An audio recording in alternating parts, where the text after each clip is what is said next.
সত্যি অনেক ভালো লাগতেছে যে আজকে প্রায় 25 দিন পর আমি বাইকটা বাই করলাম রাইড দেওয়ার জন্য।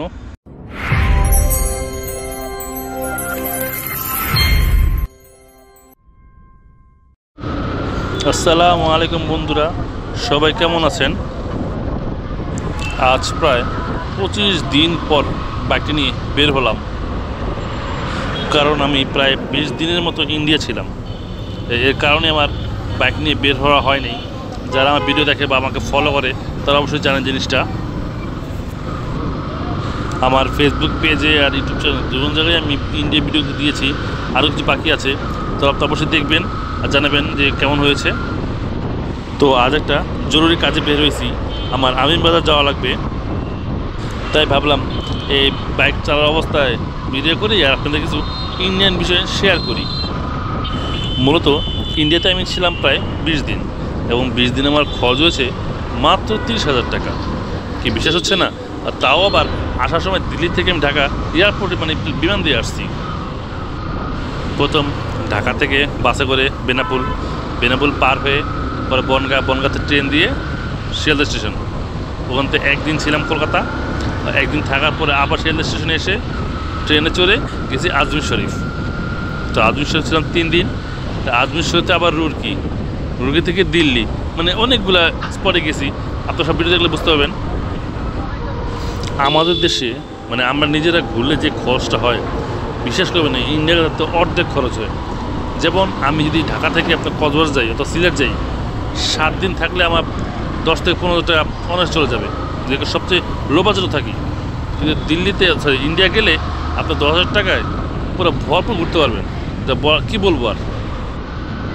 আমরা যারা বাঙালি আছি, বাংলাদেশে যারা ইন্ডিয়া ঘুরতে যাই, তারা 100-র মধ্যে 80% আপনার কলকাতার মধ্যে সীমাবদ্ধ থাকি।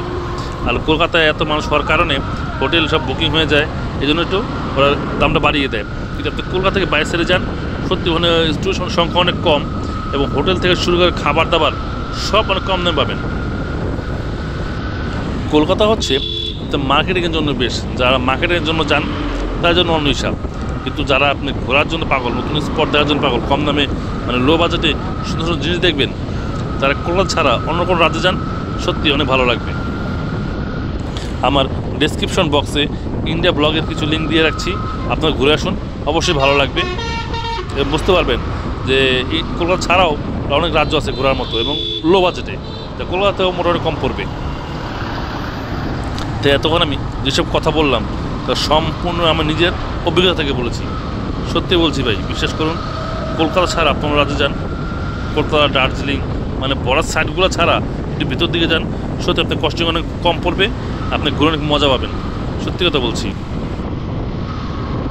গাবতলীর সামনে তো আসলাম, তো নিজের জন্য গরু আসছে কিনে কে জান, যদি আবার রাস্তা বন্ধ থাকে তো সমস্যা হয়ে যাবে, আবার দুনিয়া ঘুরতে হবে। দেখা যাক কী অবস্থা হয়।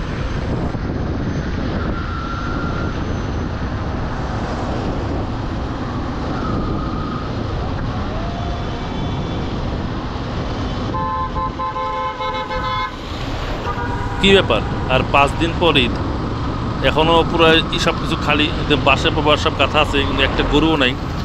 ভিতর সাইডে আছে, বাইরের সাইডে একটুও নাই। অন্য সময় তো এই সময় পুরো ভরপুর থাকে, এর মধ্যে একবারে কম। বুঝছি না কাহিনি কি।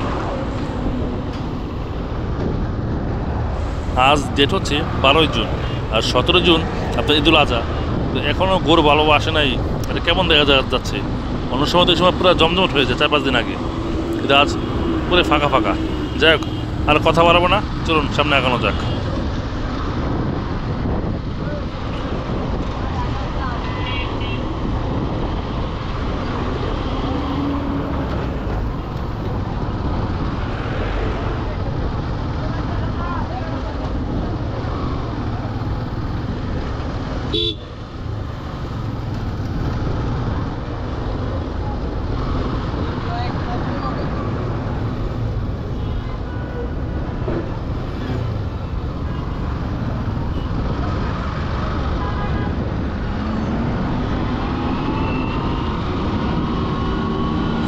আর হ্যাঁ, আমি ইন্ডিয়ান বিষয়ে যেসব কথা বললাম, তা আপনাদের কোনো মতামত থাকে তো অবশ্যই আমাকে কমেন্ট করে জানাবেন, কারণ আমার ভুল ত্রুটি হতে পারে, আমার অনেক কিছু শেখার আছে, তো অবশ্যই আমাকে জানাবেন।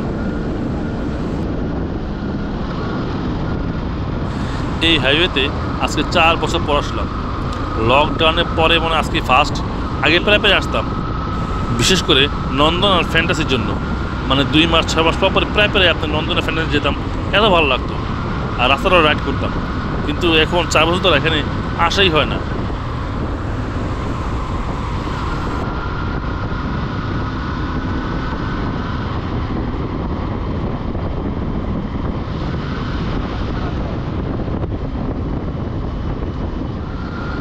আমার জানা মতে সবচেয়ে ভয়ঙ্কর হাইওয়ে ছিল আগে এটা। এখন কি অবস্থা বলতে পারি না। আপনাদের কি মতামত? কত সত্যি বা কত মিথ্যা অবশ্যই জানাবেন।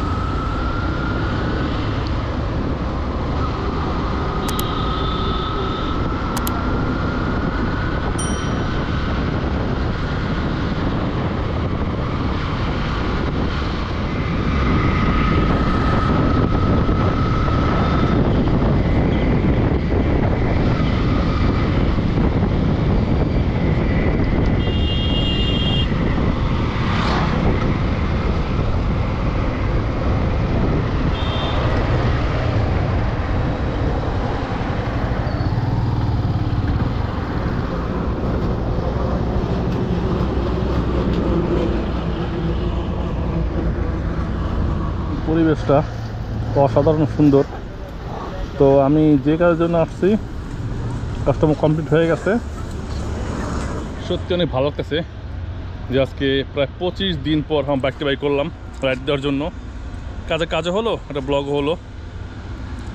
তো এই তো, তার কিছু বলবো না, খালি একটা কথাই বলবো, আমার সঙ্গে থাকবেন, আমাকে সাপোর্ট করবেন। আল্লাহ হাফেজ।